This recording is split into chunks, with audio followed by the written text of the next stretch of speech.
O projeto Blue Book registrava milhares de relatos de OVNIs pela América nos anos 50 e 60. A indústria aeroespacial dos Estados Unidos dava saltos tecnológicos que pareciam impossíveis para a época.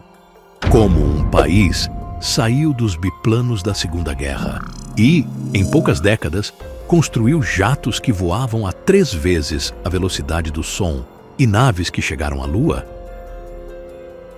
Para a versão oficial, tudo foi fruto do gênio humano, de orçamentos bilionários e da mente de cientistas renomados. Mas, para ex-oficiais do Pentágono, pesquisadores e engenheiros de defesa, há um ingrediente oculto nessa equação: a possível recuperação de tecnologia não humana capturada. Hoje nós vamos analisar os documentos desclassificados, os personagens reais e os projetos secretos da Força Aérea do Governo dos Estados Unidos. Afinal, estávamos apenas testando protótipos militares ou tentando reproduzir uma tecnologia que não pertencia a este mundo? Vamos aos fatos. Em 1952, quando o capitão Edward J. Ruppelt assumiu o comando do projeto Blue Book, ele enfrentou uma saia justa. Muitos dos avistamentos relatados por pilotos militares descreviam objetos sem asas visíveis, sem sistema de exaustão de fumaça e capazes de acelerações brutais. A dúvida sobre a origem dessa tecnologia vinha de dentro do próprio governo. Em um memorando interno desclassificado de 28 de outubro de 1947, o brigadeiro-general George Shulgin, da Inteligência da Força Aérea, ordenou uma investigação para saber se os discos voadores relatados eram resultado de experimentos ultra-secretos dos próprios EUA, de desenvolvimentos da União Soviética ou de algo totalmente desconhecido. A explicação convencional para esse salto tecnológico brutal reside na Operação Paperclip. Após 1945, os Estados Unidos trouxeram secretamente mais de 1.600 cientistas alemães, incluindo Wernher von Braun.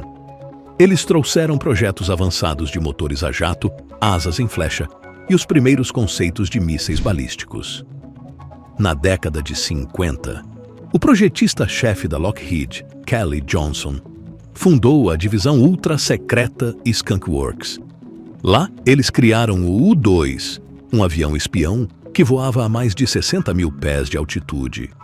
Segundo relatórios da CIA desclassificados nos anos 90, quando o sol refletia nas asas de prata do U-2 no crepúsculo, pilotos comerciais em altitudes mais baixas reportavam luzes brilhantes sem explicação.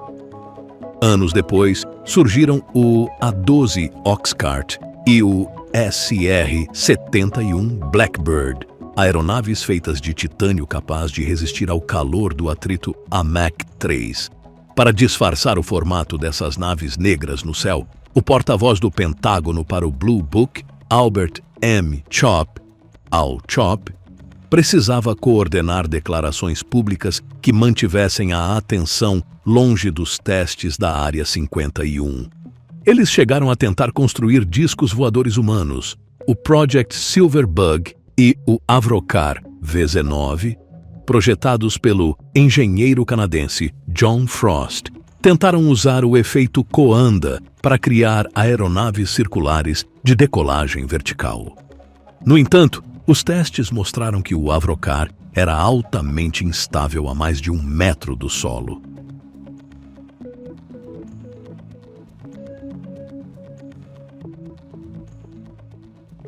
É aqui que a história toma um rumo controverso. Se o Avrocar fracassou, como a indústria militar conseguiu desenvolver materiais reflexivos de radar, stealth, fibra óptica, visão noturna e circuitos integrados em um espaço de tempo tão curto? Alguns nomes influentes afirmam que a resposta veio de engenharia reversa. O coronel Philip J. Corso, que serviu no Conselho de Segurança Nacional do presidente Eisenhower e chefiou a divisão de tecnologia específica do Exército nos anos 60, publicou em seu livro que sua função era canalizar destroços de naves não humanas recuperadas para indústrias de defesa americanas. Segundo Corso, materiais colhidos em acidentes teriam servido de semente para o avanço dos lasers, dos coletes de Kevlar e dos microchips. Outro relato marcante surgiu em 1989 com Bob Lazar. Ele afirmou ter sido contratado para trabalhar em uma instalação ultra-secreta chamada EC4, ao sul da Área 51. Lazar declarou que seu trabalho era analisar a propulsão de 9 discos voadores armazenados em hangares escavados na montanha, operando através de amplificadores de gravidade e um elemento superpesado. Embora a comunidade científica questione fortemente suas credenciais, suas declarações moldaram a cultura da ufologia moderna. Até mesmo figuras lendárias da aviação deixaram enigmas no ar. Ben Rich, que sucedeu Kelly Johnson na direção da Skunk Works, costumava encerrar suas palestras com frases provocativas. Colegas e jornalistas da época relatam que Rich teria dito em conferências antes de falecer: "Nós já temos a tecnologia para levar o ET para casa. Mas esses projetos estão trancados em contratos pretos, sejam protótipos 100% humanos ou fruto de engenharia reversa." Especialistas em defesa reconhecem que o governo americano sempre manteve programas de aviação pelo menos 2 a 3 décadas à frente do que é revelado ao público civil.